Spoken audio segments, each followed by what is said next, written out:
Bom dia, pessoal do segundo ano. E aí, beleza com vocês? Olha só, vamos começar agora a resolução de algumas questões, né? Correção ou resolução de algumas questões da lista de dilatação térmica extra. Aquela última lista que eu enviei para vocês, certo? Quem não tem aí é só pedir para dar e enviar no grupo, que na verdade já está no grupo, né? E também se encontra na plataforma, ok? Então vamos começar. Eu achei algumas questões interessantes, então eu vou começar a corrigir através da questão 7. Ok? A questão 7 fala o seguinte, acompanha aí a lista, viu?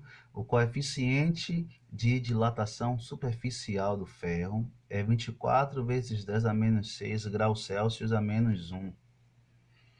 Calcule o seu coeficiente de dilatação volumétrica. A questão fala que o valor de 24 vezes 10 a menos 6 é o valor de coeficiente de dilatação superficial, ou seja, é o beta, né? E o beta é 2 vezes o alfa.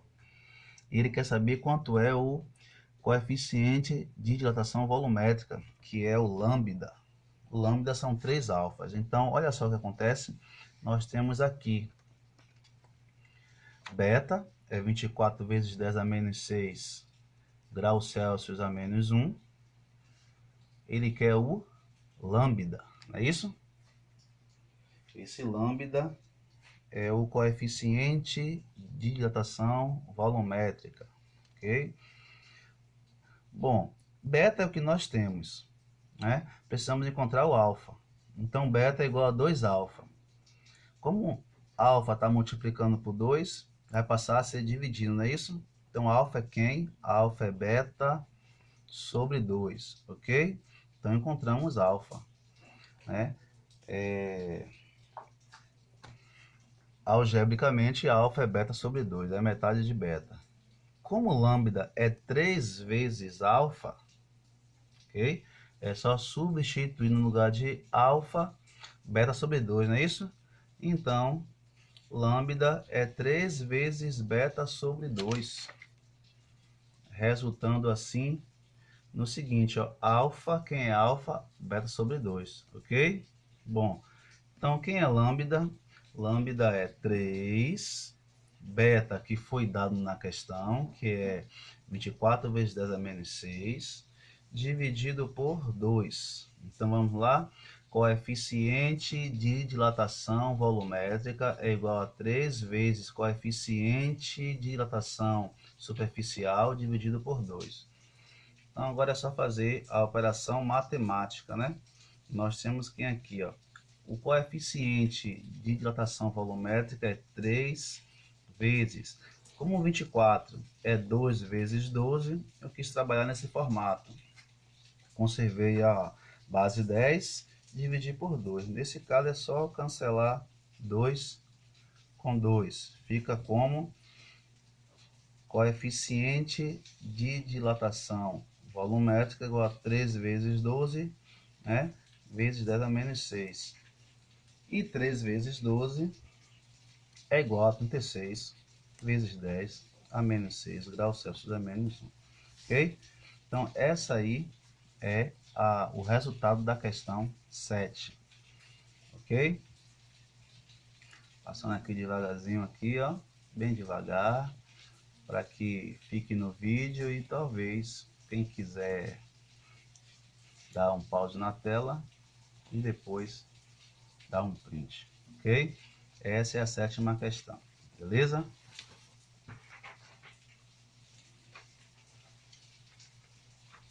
Eu também achei por bem trabalhar com a 9ª questão, certo? E a 9ª questão diz o seguinte: um fio metálico tem comprimento de 100 metros quando ele está a 0 graus centígrados. Sabendo que este fio é constituído por um material com coeficiente de dilatação térmica linear, com valor de 17 vezes 10 a menos 6 graus Celsius a menos 1, determine, letra A, a variação do comprimento do fio quando este fio é aquecido até 10 graus Celsius. E letra B, o comprimento final do fio na temperatura de 10 graus Celsius. Então, primeiro passo, eu coletei aqui os dados. Comprimento inicial igual a 100 metros. Temperatura inicial igual a 0 graus Celsius, né? Então, esse T0 minúsculo aqui não existe. É o T maiúsculo, ok? O coeficiente de dilatação térmica linear desse material tem valor de 17 vezes 10 a menos 6 graus Celsius a menos 1.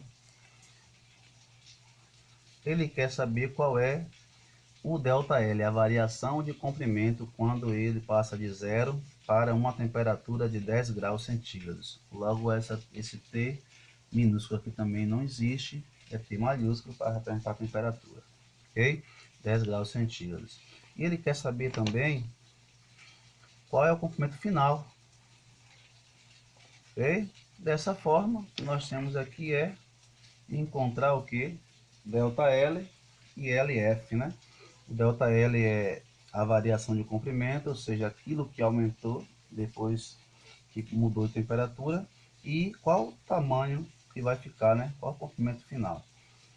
Bom, ΔL é quem? É comprimento inicial vezes coeficiente de dilatação térmica linear multiplicado pela variação de temperatura.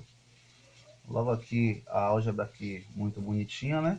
ΔL igual a L0 vezes alfa vezes T menos T0. Agora é só substituir os valores, né? ΔL é igual a L0. L0 você viu nos dados lá que é 100 metros. O alfa, que é o coeficiente linear, 17 vezes 10 a menos 6. A temperatura final, 10 graus Celsius. A temperatura inicial, 0 graus Celsius. Então, fazendo uma rápida multiplicação, né? 100 vezes 17 vezes 10 vai dar 17.000 e vai conservar a potência aí de 10, né? 10 a menos 6. Como é 10 a menos 6, você passa a vírgula para a esquerda 6 casas, não é isso? Ou multiplica por inverso de 1 milhão, né? 1 sobre 1 milhão. Aí você vai fazer essa operaçãozinha aí, vai dar quanto? 17 milésimos de metro, ok? 0,017 metros. Beleza aí? Então, vamos para a letra B agora, que é o comprimento final. A variação de comprimento é igual ao comprimento final menos o comprimento inicial, certo? Como eu quero encontrar o comprimento final, é que eu faço? Coloco ele em evidência. Então, L é igual a ΔL mais L0. Por conveniência, você muda aí as parcelas e percebe que menos L0 passa para o outro lado como mais L0. Então, L é igual a ΔL mais L0. ΔL você já encontrou, não é isso? E L0 é o inicial, que é 100 metros. Então, é só somar esses dois caras aqui. 0,017 mais 100 dá igual a quanto? 100,017 metros. Ok? Então, essa aí é a questão 9 da lista. Beleza? Legal. Vamos agora para a questão 10 da lista. Então, a questão 10 da lista, né? Ela se encontra aqui na minha mão já, toda bonitinha. A questão 10 fala o seguinte: uma placa retangular mede 10 centímetros por 20 centímetros. Retângulo tem duas medidas, não é isso? Base e altura. Se encontra uma temperatura de 0 graus Celsius. Okay? Se encontra uma temperatura de 0 graus Celsius. O coeficiente de dilatação linear do material que constitui a placa vale 20 vezes 10 a menos 6 graus Celsius a menos 1. Determine, quer que você encontre o seguinte: a área da placa quando a temperatura for 0 graus, logo é a área inicial.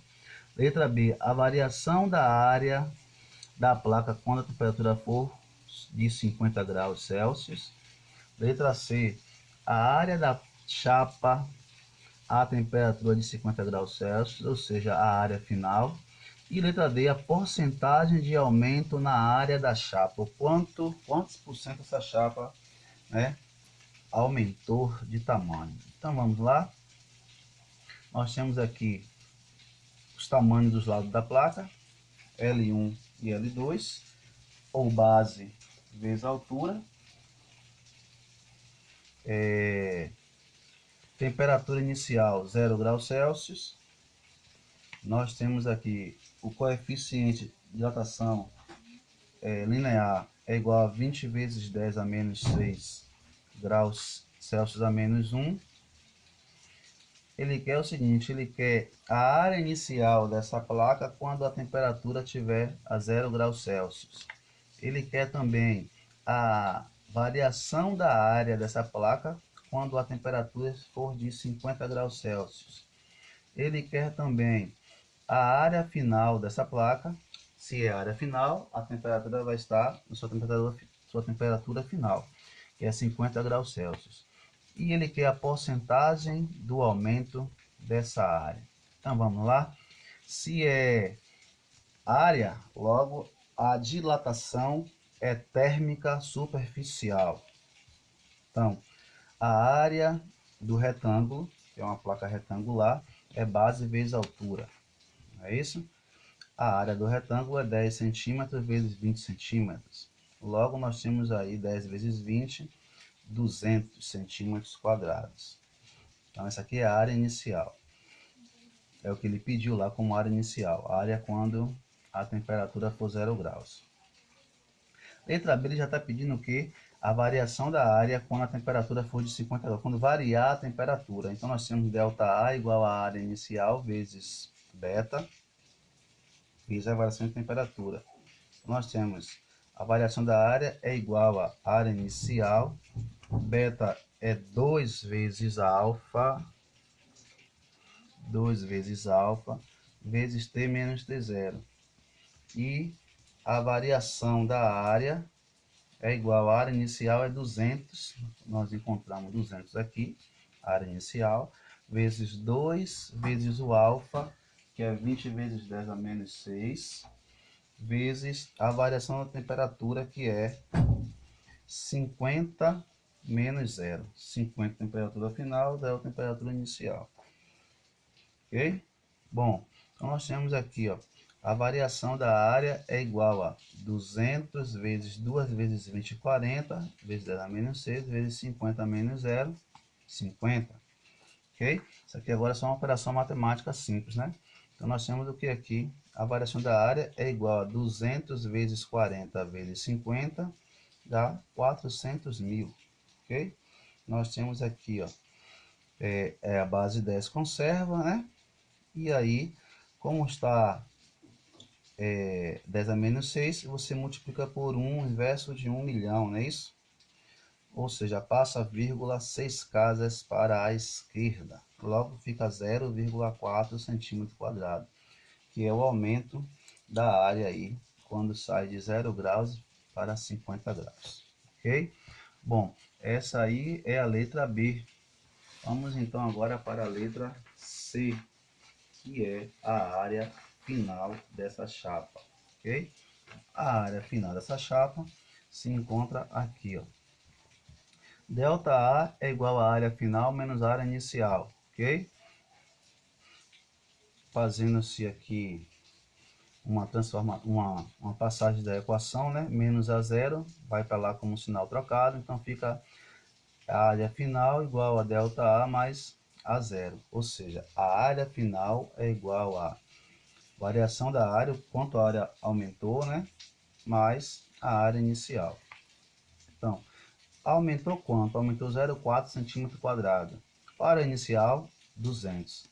Logo, a área final é 200,4 centímetros quadrados. Questão simples, simples, simples, né? Beleza. E por fim, ele quer saber a porcentagem, o quanto essa área aumentou. Ora, regra de 3 simples, né? E básica. Se a 200 centímetros quadrados, que é a área inicial, né? Corresponde a 100% da placa, se aumentar para 200,4, qual é então a porcentagem quando sofrer esse aumento? Médio por extremos, nós temos aqui, ó, 200 vezes x igual a 200,4 vezes 100, ok? Colocando x em evidência, nós temos o que aqui? Nós temos 100 vezes 200,4 dividido por 200. Ora, eu sei que 200 é 2 vezes 100, não é isso? Então, eu posso muito bem colocar aqui, ó, 100, né? Esse mesmo 100